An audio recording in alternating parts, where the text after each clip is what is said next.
Good afternoon. Welcome to our Midday Mull for Saturday, the 8th of August. Continuing to reflect on the book of Ruth. We saw yesterday that Naomi was heading home and told Ruth and Orpah to stay behind and go back to their mothers and start a new life. Orpah went, Ruth didn't.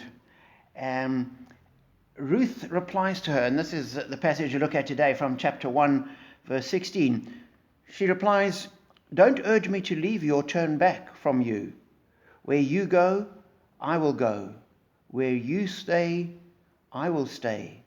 Your people will be my people, and your God, my God. Where you die, I will die, and there I will be buried."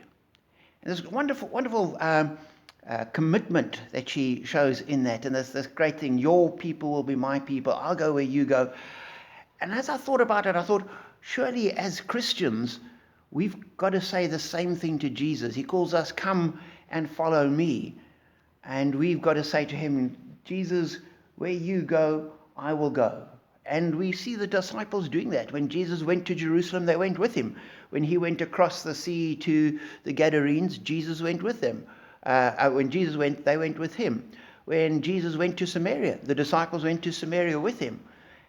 And where Jesus goes, we go. And sometimes Jesus goes into uncomfortable places. Sometimes Jesus might be leading us and end up going into places of war or places of tension. Where Jesus goes, we go. We can't hold back. Ruth says, "Your people will be my people." Now, the church is full of really wonderful people, and no doubt we all count ourselves as part of the wonderful people. But you come across Christians who are not wonderful people. Sometimes they are people that are difficult to get on with. Sometimes they are people you won't see eye to eye with. You might disagree on all manner of things. But if they're people of God, if they're Jesus's people, they're our people as well.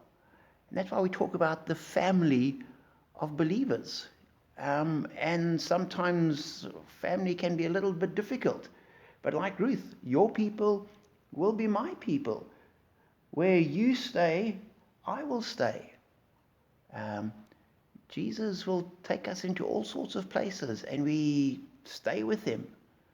We don't let him go on and say, "Oh, we'll wait here for you. You go on." We go with him, even when it's uncomfortable. And his God is our God. The uncomfortable bit, where you die, I will die. And when we think where Jesus died, we're saying we're prepared to die with you, to go where you went. Easy to say, I think very, very, very much harder to do. So as we read through Ruth and we see this wonderful commitment that she makes to Naomi, to go with her and to stick with her, we've got to say to ourselves, that's what we will say to Jesus. And as Ruth went with Naomi, we will go with Jesus. And we know already that as things turned out well for Ruth, they will turn out well for us as well. There's no better place than at Jesus' side. Remember that and be blessed.